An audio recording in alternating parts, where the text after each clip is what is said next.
Yeti. Woo! Hey! I didn't write any songs, so I am unprepared to do this shit right now. I just got over being sick. I went to a doctor today, and he prescribed me a bunch of medicine, and I said, is it okay to drink with this? And he said, oh, no. And I said, I'm gonna.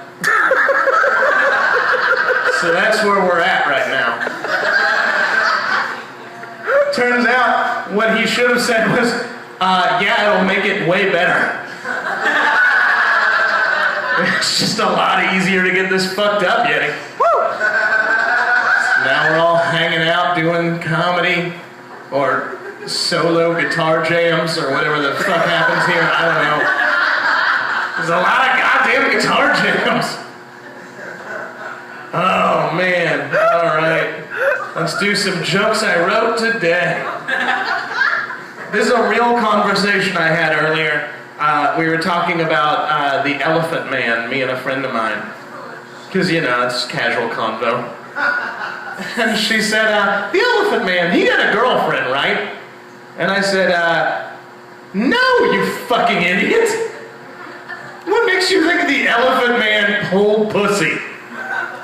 You think he took a night off being a hideously disfigured man in a hospital for people to study scientifically?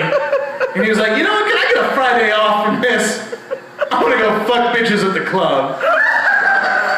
No, you are a man made of tumors. You stay here and don't fuck very much. And then as a follow-up, she asked me how my friend Sean was doing, and I said, that is a closet dig at our friend Sean. Your reference to the Elephant Man made you think of him. That's the Elephant Man joke. You're welcome. Woo. Do you guys want to hear a really stupid joke? Yes. You seem like a crowd who's down for whatever. Yes. I bought a package of 10 condoms. They were too hard. I should have gone with copper. That's a type of metal joke! Yeah! This is the comedy you're seeing right now. You're welcome. I recently fucked an 18-year-old. That's not solid. You know you're not doing great when the best your friends can say about what you're doing is it's not technically against the law. They're just like, well, man, you're not going to prison for it. And I'm like, cool. She's a young black girl because I wanted to fuck the opposite of myself. Turns out she's just as depressed as me.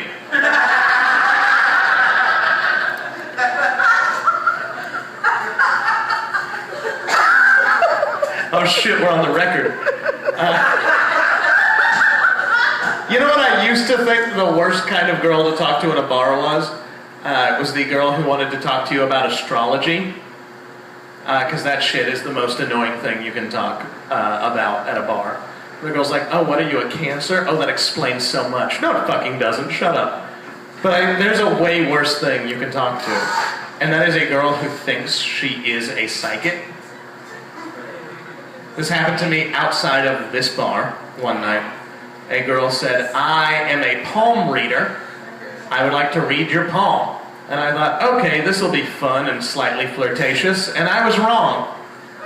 Because she took my hand and rubbed it seductively and said, your dad's cheating on your mom. And I said, oh, that's not hot for me. It's not my thing. She said, yeah, actually your dad was going to try and troll for women at this bar. And then he said, oh no, I can't go to the Yeti, my son goes there. And I said, oh, fun story, my dad is 74.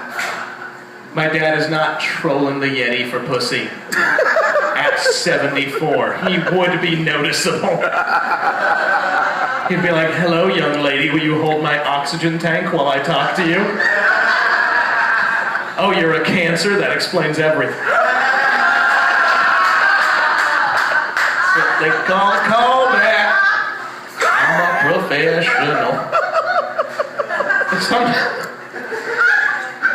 Sometimes I host comedy shows and I'm not good at it because I don't know what's appropriate to say. I was hosting a comedy show a while back at a place called the Looney Bin, and they wanted me to plug a show at the end of each night that was happening next week.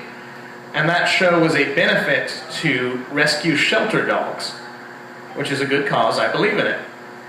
But each night, I made a mistake. It started the first night. I said, guys, there's a benefit show to benefit shelter dogs. It would be great if you all came out. And if you don't come out, I'm going to kill those dogs. And that was a mistake. It was a mistake. I admit that. It was mea culpa. I fucked up.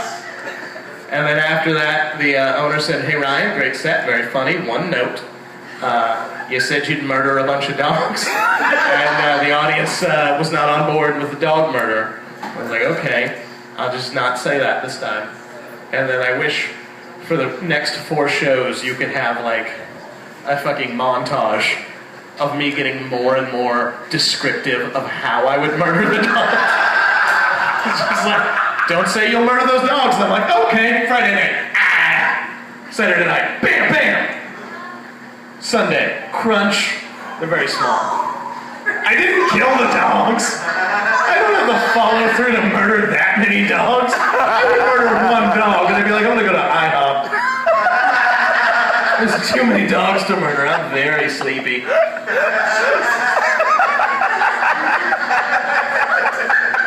My dad's very old, as I mentioned earlier. I went to his best friend's funeral recently, and I hadn't been to an old man funeral before, and I found out the #1 topic of conversation at an old man funeral is last weekend's funeral. Thanks, guy who gets it. Everybody else, chill out! They lived long lives. The #2 topic of conversation at an old man funeral is next week's funeral. They're just looking around, who doesn't look good tonight? I think we're going to be seeing Dave next weekend. At the end of the night, my mom stood up next to me and hugged the old man next to her, and he was like choking. He was crying so hard he couldn't breathe, or so I thought. And then I looked closer and realized she was standing on the tube to his oxygen tank.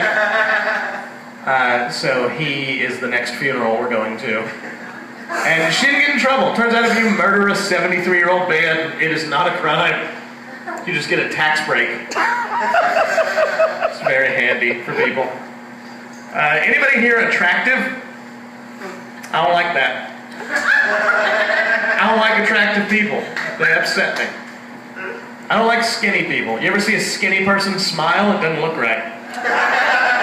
It's fucking disingenuous. It's like a grimace. Do you know why? Because they're remembering how good cheese tastes. It's like, ow, fuck, I love queso. I don't like it when I see an attractive couple spread that shit around, you selfish bastards.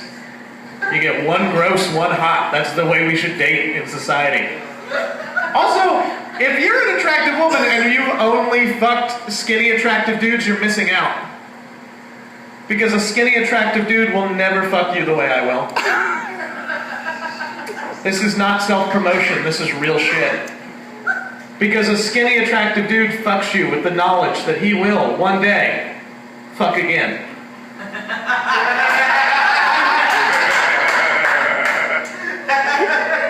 Now, a skinny attractive dude fucks you like a top high school football prospect plays. He's like, I'm gonna put some points on the board, but I ain't trying to blow out a knee tonight. Now I fuck you like Rudy. I'm amazed I'm off the bench. And girl, if I'm small, at least I got heart. Been chasing your bus for months. Guys, I'm Ryan Green, thanks for listening to me.